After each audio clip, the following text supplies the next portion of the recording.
el equilibrio entre la paciencia que usted experimentó en la Asamblea y ahora el vértigo en la presidencia, en la primera magistratura, en la necesidad de tomar una serie de decisiones frente a las grandes expectativas y esperanzas nacionales? ¿Cómo mira eso? ¿Cómo está asimilando este tiempo? Bueno, es duro, y por las mismas circunstancias había que tomar decisiones muy duras y muy rápido. Eliminación de la tabla, cerrar EMCO, liquidarla. Empresa. Sí, hacer el cambio de la cúpula de las Fuerzas Armadas, hacer el cambio también de la cúpula de la Policía Nacional. Había que hacer los cambios tanto en Fuerzas Armadas como en Policía del modo tan vertiginoso que se hizo, es decir, dejando fuera a oficiales experimentados. ¿Era necesario? ¿Qué información tenía usted, presidente? Creo que era muy necesario. Creo que al final me debo a los ecuatorianos, y los ecuatorianos necesitan seguridad, quieren empleo, quieren paz, y tenía que tomar las decisiones que vayan acorde con los pedidos del pueblo, y tenía que hacerlo rápido. A veces dejar pasar el tiempo es inacción, y la inacción es una decisión. Pero habrá estudiado las hojas de vida de los oficiales que ahora están al mando, y de todos los que se fueron, ¿no? De todos. Una de las cosas más difíciles dentro de ser presidente es cómo comunicas temas tan delicados y en los cuales algunos tienen que ser secretos.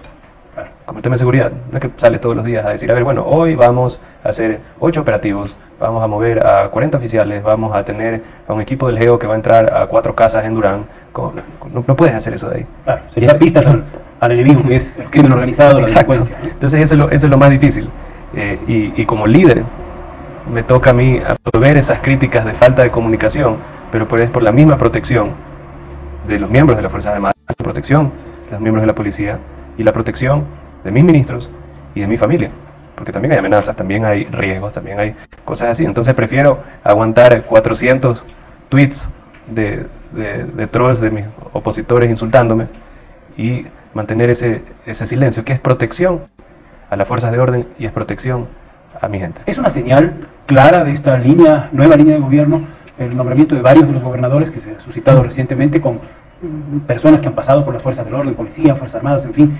Es decirle al país, esto quiero y esto vamos a hacer, no sé si sin decirlo, pero ¿es nítida la señal o no? Sí, necesito gente dura, necesito gente que tenga también un sentimiento de patriotismo, porque ser gobernador no es ni debería ser pues un botín económico ni político, es el representante del Ejecutivo en territorio, ni tampoco debería ser regalado como una política a nadie. Ahí es cuando empiezan los problemas. Representante del Ejecutivo en territorio frente a una situación enorme de demanda de seguridad, la inseguridad campea. Sabemos lo que pasa en provincias como Esmeralda, ¿sí?, como Santo Domingo, en Guayaquil, en fin, en Quito también, en todo el país. Y la sensación que nos ganan la batalla, que estamos en indefensión. ¿Cómo darle la vuelta a eso? Con la prudencia del caso, con los equilibrios del caso, pero con acciones que se noten, que la gente vea. Está trabajando el gobierno en esta línea. No hay que ganar batallas. Hemos capturado a líderes de bandas estas últimas semanas, de las más importantes. De una de las bandas, la cual ya comunicaremos, hemos hasta recibido una solicitud de acuerdo de paz. Como si estuvieran en guerra. En protección. Pero es una guerra, de otro modo. La guerra de la sociedad civil, de la gente de bien. Pero esa carta, ¿qué significa? Significa que algo estamos haciendo bien. O bastantes cosas estamos haciendo bien. Que se sienten acusados. O que ya no tienen la protección capaz dentro de las fuerzas de orden. Que a lo mejor la tenían. Bueno, la infiltración existe en la justicia, en las fuerzas del orden, en los poderes políticos, en los gobiernos autónomos descentralizados. Sí, eso es un hecho. Ya tiene que empezar a existir vergüenza pública cuando un funcionario está asociado con el crimen organizado. El fiscal suelta a un líder de una banda. Lo publicaremos pues en los diarios, saldremos pues en todos los canales, que la gente sepa que ese fiscal, que ese juez, a pesar de que policías y militares se jugaron la vida. En esa lucha, vinieron y lo soltaron. Tiene que empezar a existir la vergüenza pública de esas personas. También debemos de comunicarle al pueblo cuáles son los líderes de estas bandas, que ya no, como ha pasado pues en el pasado reciente, que ahora pues es el cumpleaños de un narcotraficante y es hasta chévere. Celebra con mariachi. No, pues ir a la fiesta de cumpleaños. Hay gente que la sube en Facebook, en Instagram, ¿no? Que sientan vergüenza. Que sientan vergüenza de estar asociados con personas así. Y algo así pasó también en Colombia. Y eso fue un gran cambio. Porque se empezó a glorificar este tipo de figuras. Y después se le sacaba la información, pues. Este individuo X ha matado a 8 personas, ha bombardeado 3 colegios, ha querido vacunar a 50 locales comerciales, ha sido cómplice la violación de 10 mujeres en las cárceles de mujeres.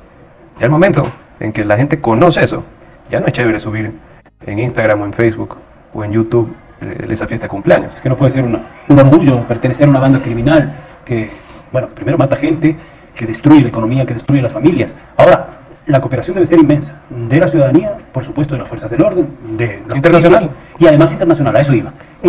Todos estos acuerdos a los que han llegado gobiernos del pasado, ¿usted los piensa continuar, fortalecer, profundizar el intercambio de información, señor presidente? ¿Cómo debe ser? Hay que fortalecer, pero el indicador de éxito tiene que cambiar, que eso es lo esencial. Explíquenos. En el gobierno pasado el indicador de éxito era cuántas toneladas habían incautado. Mi indicador de éxito tiene que ser que no estén cerrando ya negocios, que no haya muertes violentas por cada 100.000 habitantes, que haya más paz y que no haya vacunas, que haya más orden en las cárceles, que se controle y se regule cualquier planificación que se haga desde las cárceles, que haya control en los puertos y fronteras. No es fácil de alcanzar, este es un reto enorme. No es fácil. Y se juega la vida mucha gente, como usted ha dicho, las fuerzas del orden primero. No es fácil de alcanzar, pero tampoco los vecinos de los barrios marginales, sobre todo, ¿no? Y tampoco es fácil llegar aquí. Presidente hay uno cada 4 años. ¿Qué significa? Que en promedio hay 2 cada generación, cada década, aproximadamente. Entonces, 2 de 18 millones de habitantes, 17 y pico de millones de habitantes. Asimismo, la responsabilidad o la dificultad de la tarea va también con lo difícil que es llegar a ser presidente. ¿Le deja dormir este reto enorme? La seguridad de la gente, esto que usted decía, los negocios cerrados a las 4 de la tarde, en Esmeraldas, en Durán, la gente que no puede vender una gaseosa más, un pan, porque... Tranquilo no me tiene. Claro, claro. Y así mismo dejo que ninguno de mis ministros esté tranquilo. Yo le digo, si usted está tranquilo con esta situación, que estamos mal. Claro. Esa cooperación internacional, volvamos, ¿en cuánto puede aportar la inteligencia en un momento determinado, o aquí, una cooperación que llegó a tener tecnología en la base de Manta? Después se satanizó políticamente el tema de la base de Manta, pero la cooperación internacional con la DEA, con Scotland Yard, con otros organismos policiales internacionales, yo creo que es fundamental. Va a seguir, se va a intensificar. Control de cárceles, control de rutas, control fronterizo, radares, también protección en las zonas urbano-marginales más calientes. Hay un desfase bestial en violencia en todo el país. Jóvenes y niños que no van al colegio y que optan por ser parte de las bandas criminales, ¿porque es mejor negocio o porque los amenazan? Sí, como Estado también no estamos cumpliendo. Vamos a empezar a cumplir, pero tenemos un problema, que 200 y pico mil de jóvenes de 18, 19, 20 años no están pudiendo acceder a una escuela superior, a una escuela técnica o a una universidad o un sistema dual. Entonces ese chico de 18 años, capaz en Durán o en Santo Domingo o en Esmeraldas, tiene 2 hermanos menores, tiene una madre que es capaz diabética. ¿Qué hace si no tiene que comer? Y el Estado tampoco le está ayudando. No le da oportunidades. Ni un empleo, se entiende, ni educación. Pero hay que justamente promover eso, y lo del empleo, ya vamos a ir a lo del empleo a propósito de la ley, pero no quiero dejar de lado, porque fue también una oferta de campaña, el tema del sistema carcelario, que está en la ruina. Hemos tenido crisis carcelarias, matanzas salvajes, dominio, casi gobierno de las bandas criminales dentro de las cárceles. ¿Se cambia eso de alguna manera, señor Claro. presidente? ¿Cómo? Hay un plan bonito, no se lo cuente a Fito todavía. No me lo va a contar. No se lo cuenta a Fito todavía. Bueno. Pero dentro de la misma segmentación se tiene que separar. Lo que sí le puedo decir es que ya la penitenciaría litoral va a dejar de parecerse más al Quicentro y pues va a aparecer un centro de rehabilitación. Con seguridades para el problema personal. central, el problema central está en la penitenciaría litoral. Ese es el neurálgico. Lo que pasa es que las soluciones son muchas. Yo estos días que comentaba la posibilidad con alumnos de la Universidad Internacional, decía, vamos a ver si conversamos con el presidente, todos enfocados primeramente al tema de seguridad y al empleo, por supuesto, y hablaremos de eso. Pero el asunto de las cárceles, y sorprendió su oferta de las barcazas. ¿Es viable? ¿Es posible? ¿Cuántas personas puede tener una barcaza? ¿Cómo es los costos y la operación logística de Las barcazas siempre fue una medida complementaria y fue una medida provisional. Una parte. No, es para segmentar y para sacar a los presos que son amenazas reales a la seguridad ciudadana y al país, y tenerlos aislados hasta que se termine la construcción de las cárceles de máxima seguridad y super máxima seguridad. ¿Y eso se podría implementar en breve tiempo, señor presidente? Una barcaza puede llegar en 7 u 8 meses, dependiendo de qué tan lejos esté. Porque muchas de las barcazas no están operativas o no son autónomas, tienen que ser arrastradas por otro barco.